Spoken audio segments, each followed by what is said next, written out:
નમસ્કાર, આપ જોઈ રહ્યા છો JKS ગુજરાતી. વાત કરીએ તો વડિયા ખાતે પરપ્રાંતિક ખેત મજૂર પરિવાર પર આવી આફત. પીઠમાં હાડકું વધતું હોવાથી ગરીબ અને ખેત મજૂરની સારવાર માટે ટહેલ. આયુષ્માન કાર્ડ હોવા છતાં ઓપરેશન ન થતાં ખેત મજૂર પરિવાર પરેશાન. આયુષ્માન કાર્ડમાં હાડકાના ઓપરેશનની સારવાર ઉપલબ્ધ ન હોવાથી લોકફાળો શરૂ કરાયો તો સારવાર નહીં થાય તો ભવિષ્યમાં પગ કામ કરવાના બંધ થઈ જવાની ભીતિ સેવાઈ રહી છે. ખેત મજૂર માટે વડિયાવાસીઓ પાસે 1.5 લાખના ખર્ચ માટે ટહેલ. 1.5 લાખના ખર્ચ માટે ખેત મજૂરની અપીલ. સ્થાનિકો દ્વારા ખેત મજૂર માટે ફૂલ નહીં તો ફૂલની પાકડીની અપીલ કરતા ખેડૂતો. JKS ગુજરાતી સાથે રાજુ કારિયા, વડિયા. શું નામ ભાઈ તારું? સુરેશ. ક્યાં રહ્યો છો તમે? પલસુદ. પલસુદ ક્યાં? ગુજરાત ક્યાં આવે? ગુજરાતમાં જ આવે? એમપીમાં. એમપીમાં. અહીંયા ક્યાં રહ્યો છો? અહીંયા સુરાભાઈની વાડી. સુરાભાઈ ગઢિયાની વાડીએ? સર, મજૂરી કામ કરો છો? મજૂરી કામ કરું છું. કેટલા જણા છો તમે? 4 જણા છે. 4 જણા. સુરાભાઈની વાડીએ જ રહ્યો છો ને મજૂરી કરો છો, હે ને? હા, સરસ. મારું નામ વિનુભાઈ માતાભાઈ ગઢિયા. શું છે આ છોકરાને તકલીફ ને ક્યાંનો છે? આ છે MP ના મજૂર છે, બરાબર. મારી વાડીએ 3 વર્ષથી આ રહે છે અને 2 વર્ષથી મારા ધ્યાનમાં આવ્યા છે. એના પાછળનું આપણે હાડકું હોય ને એ મોટું થતું જાય છે. સ્પાઇન નામનો એને રોગ કહેવાય.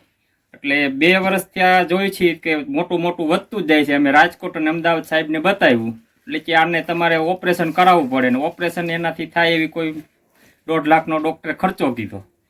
અને ડૉક્ટરે એવું પણ કીધું છે કે જો આ તમે ઓપરેશન ન કરાવો ને તો કદાચ એના પગને જવાની શક્યતા રહે એવું ખરું એમ.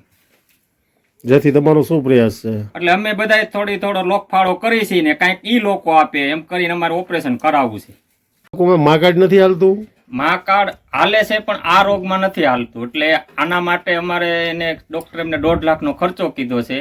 અને આ મજૂર માણસ છે તેને પાસે 1.5 લાખનો કોઈ ભેગા થાય એવી શક્યતા નથી. એટલે અમે બધા લોકોને કહે છે થોડું થોડું દે, અમે દઈ કાંઈક એમ કરી અને એનું આપણે ઓપરેશન કરાવવાનું છે.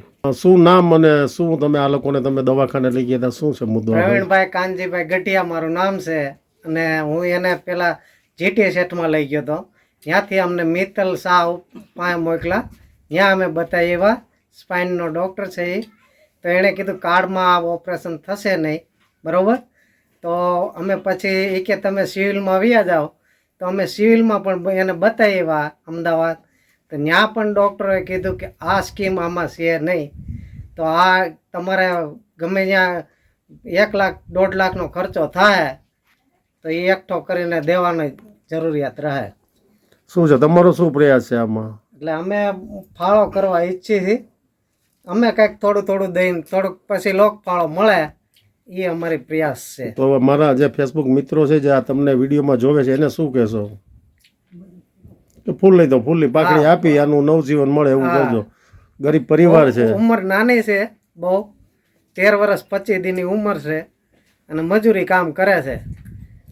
તો થોડું આપવા વિનંતી એમ. આ ઓપરેશન ન કરી તેના પગ ને આ ઓપરેશન ન કરીને તો ડૉક્ટરે કીધું એના પગ ઓલી રગુ દબી દે ને તો ભવિષ્યમાં પગ જવાની શક્યતા છે.